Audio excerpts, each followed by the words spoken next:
Let me ask you something honest. When was the last time you checked your bank account and actually felt good about what you saw? Not relieved, not I'll survive until the next paycheck. I mean genuinely good. Because for most people, that moment almost never happens. And here's the uncomfortable truth. It's probably not because you don't make enough money. It's because of something you do every single day. Something small, something that feels harmless, something that actually feels good in the moment. But over time, it's quietly draining your financial future. And the worst part, you don't even realize you're doing it. So in this video, we're going to break down the one habit that feels like comfort, but is actually keeping you stuck. And once you see it, you won't be able to unsee it. Picture this. It's Tuesday evening. You just got home from work. You're tired. Not exhausted, just that low-level drained feeling where the couch looks really good and the kitchen looks really far away. So you grab your phone, you open the app, you order food. Again. And while you're waiting, you scroll through your phone and maybe you see something. A jacket, a gadget, a deal that expires tonight. You don't really need it, but it's only $30. So you buy it. And then the food arrives and you eat and you feel better. Normal evening, nothing crazy, you go to sleep. But here's what actually happened. You just spent $45 on food you could have made for $8. You spent $30 on something you'll probably forget about in 2 weeks. And you did it because in that moment, the comfortable choice was the easy choice. And your brain rewarded you for it. That's the trap. The comfort habit isn't laziness. I want to be really clear about that, because this video is not here to make you feel bad about yourself. The comfort habit is deeply human. It's the pattern of choosing what feels easy and soothing right now over what's actually intentional. It's ordering instead of cooking. It's avoiding your budget because opening that spreadsheet feels stressful. It's saying yes to plans that cost money because saying no feels awkward. It's buying something small when you feel low, because for about 15 minutes, it genuinely helps. None of these things feel like financial decisions in the moment. They feel like survival. They feel like you're just getting through the day. And that's exactly what makes this habit so dangerous. It doesn't feel like a problem. It feels like relief. Here's the psychology behind it. And once you understand this, everything starts to make sense. Your brain is wired to seek pleasure and avoid pain. Full stop. That's not a character flaw, that's biology. And in the modern world, pleasure is one click away at all hours of the day. Food apps, shopping apps, streaming, scrolling, all of it is designed by incredibly smart people to make the comfortable choice the easiest choice. On top of that, by the time most people get home in the evening, they've already made hundreds of small decisions throughout the day. Your brain is genuinely fatigued, and when your brain is tired, it defaults to whatever is easiest and most familiar. Psychologists call this decision fatigue. The willpower you needed to make a hard choice at 8 p.m., it was mostly used up by noon. And then there's emotional spending. When you feel stressed, lonely, bored, or overwhelmed, buying something or ordering something gives your brain a little hit of dopamine. It works. In the short term, it genuinely works. The problem is that it doesn't solve anything, and it costs you money every single time. Now let's talk about the number that most people never actually sit with. $40.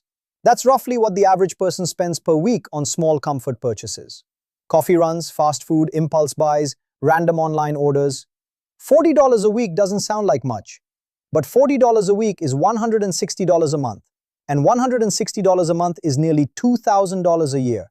$2,000, gone, not on bills, not on rent, on small moments of comfort that you barely even remember. And the painful part isn't just the money, it's what that money could have become.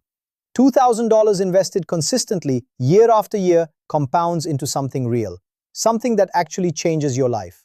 But instead, it disappeared in dribs and drabs, $30 at a time, while your brain was too tired to notice. And here's where it gets really important. Because it's not just about the money you spend, it's about the cycle that spending creates. You choose comfort because you're stressed. The spending makes your bank account tighter. The tighter bank account creates more stress. And more stress makes you crave more comfort. So you spend again. Around and around it goes. You didn't choose this cycle consciously. Nobody does. But once you see it, you cannot unsee it. The comfort you're reaching for to escape financial stress is the very thing feeding that stress. You are accidentally using the cure as the poison. So here is the shift. And I want you to really hear this, because it sounds simple, but it's actually profound. Comfort now costs you later. Discomfort now buys you freedom later. That's it. That is the whole idea. Every time you choose the slightly harder thing, cooking instead of ordering, pausing instead of buying, budgeting instead of avoiding, you are making a deposit into your future self. It doesn't feel dramatic. It feels annoying, honestly. But those small acts of chosen discomfort are what separate people who always feel financially stuck from people who actually build something over time. Freedom is not the absence of effort. Freedom is what you get after you stop running from discomfort. So what do you actually do? 3 things, simple ones. First, track your comfort spending for just 1 week. Not to judge yourself, just to see it. Write down every small purchase that was driven by convenience or emotion. Just awareness. That alone will change your behavior. Second, create one intentional pause before any unplanned purchase. 10 seconds. Ask yourself, am I buying this because I need it or because I need to feel better right now? You don't have to say no every time. Just ask the question. That pause puts you back in the driver's seat. Third, replace one comfort habit per week with a slightly harder but intentional choice. Cook one meal you would have ordered. Skip one impulse buy and move that money somewhere it can grow. Just one. Small and consistent beats dramatic and short-lived every single time. Here's what I really want you to understand.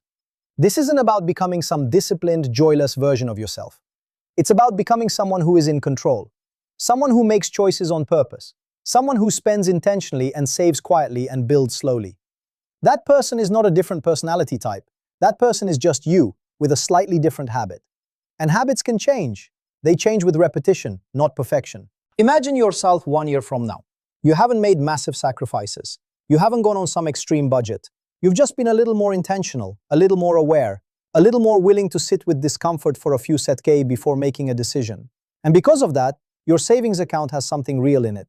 Your stress around money has dropped. You feel less reactive, less anxious, more like someone who is building a life rather than just surviving 1 week at a time. That version of you is not far away. It starts with one honest look at the habits you've been calling normal. If this video made you stop and think, even for a second, about a habit you recognize in yourself, that moment right there, that's where everything begins. Not with a big decision, not with a perfect plan, just with awareness. Because once you see it, you can't ignore it anymore. And that's a good thing. So I'm curious, what's one comfort habit you know is costing you more than you admit? Drop it in the comments. No judgment here, seriously, just honesty. And you might be surprised how many other people are dealing with the exact same thing. And if this kind of content, simple, real, no-fluff conversations about money and behavior, actually resonates with you, then make sure you subscribe. I'm putting out more videos like this very soon. And if you take one thing from this video, let it be this. You don't need to change everything. You just need to change one small decision and repeat it. That's how everything starts to shift. I'll see you in the next one.